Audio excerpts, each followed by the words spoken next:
नमस्कार, जय हिंद। भारत तक देख रहे हैं आप, मैं हूं आयुष। भारत के सांस्कृतिक और धार्मिक महत्व का सबसे बड़ा आयोजन महाकुंभ एक बार फिर प्रयागराज में 2025 में आयोजित होने जा रहा। लाखों श्रद्धालुओं की आस्था का केंद्र ये आयोजन न केवल भारत के लिए बल्कि पूरी दुनिया का ध्यान अपनी ओर खींचता है। लेकिन इतने बड़े आयोजन में केवल आस्था और प्रबंधन ही नहीं बल्कि सुरक्षा और आपदा प्रबंधन भी अहम भूमिका निभाते हैं। इस बार भारतीय वायुसेना महाकुंभ 2025 को सुरक्षित और व्यवस्थित बनाने के लिए एक प्रमुख भूमिका निभाने के लिए पूरी तरह से तैयार है।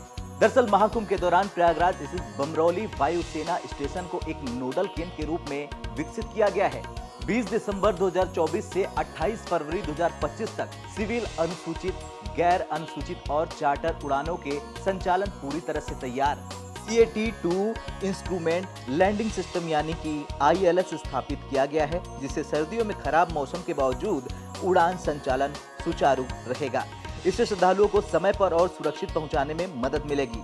बात अगर बुनियादी ढांचे में सुधार की करें तो वायुसेना ने न केवल उड़ान संचालन बल्कि प्रयागराज के बुनियादी ढांचे को बेहतर बनाने में भी महत्वपूर्ण योगदान दिया। कौशाम्बी में एयरपोर्ट हाईवे और बेगम बाजार रेलवे ओवरब्रिज यानी ROB का निर्माण, सिविल एयरपोर्ट टर्मिनल का विस्तार जिसमें भारतीय विमानपत्तन प्राधिकरण AAI को वायुसेना की मदद। महाकुंभ स्थल पर वायुसेना एक समर्पित बचाव समन्वय दल तैनात करेगी। प्राथमिक चिकित्सा, आपातकालीन स्थितियों में कार्रवाई और दुर्घटनाओं से निकासी जैसी सेवाएं उपलब्ध कराई जाएगी। ये दल किसी भी अप्रत्याशित घटना से निपटने के लिए पूरी तरह से तैयार रहेगा। देखा जाए तो महाकुंभ में करोड़ों श्रद्धालुओं की सुरक्षा सुनिश्चित करना एक चुनौती होती है।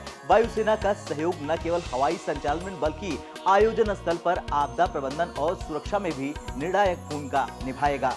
हर सेक्टर में चौकसी और तत्परता बनाए रखने के लिए वायुसेना ने विशेष योजना तैयार की है। महाकुंभ सिर्फ आस्था का नहीं बल्कि भारतीय संस्कृति और प्रशासन की क्षमता का परिचायक भी है। प्रयागराज में होने वाला ये आयोजन भारत को वैश्विक मंच पर स्थापित करता है। 10 करोड़ से अधिक श्रद्धालुओं का आगमन का अनुमान है। इतनी बड़ी भीड़ के प्रबंधन में वायुसेना की भूमिका आयोजन की सफलता का आधार बनेगी। तो ही प्रयागराज के रक्षा मंत्रालय के जनसंपर्क अधिकारी ने कहा कि महाकुंभ 2025 का सफल आयोजन एक राष्ट्रीय जिम्मेदारी है। भारतीय वायुसेना न केवल उड़ान संचालन और बुनियादी ढांचे के विकास में बल्कि आपदा प्रबंधन और सुरक्षा में भी अहम भूमिका निभाएगी। हमारा उद्देश्य है कि ये आयोजन पूरी सुरक्षा और सुगमता के साथ संपन्न हो। महाकुंभ 2025 न केवल श्रद्धा और विश्वास का प्रतीक है बल्कि ये आयोजन भारतीय वायुसेना की सुरक्षा, प्रबंधन और सेवा के प्रति प्रतिबद्धता का भी उदाहरण बनेगा।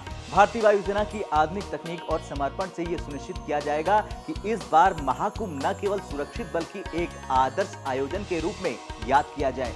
अब आपका क्या कुछ कहना है? जिस तरह से वायुसेना ने 2025 महाकुंभ के लिए अपनी रणनीति तैयार कर ली है, उसे लेकर कमेंट कर जरूर बताएं और भारत तक देखते रहें। जय हिंद।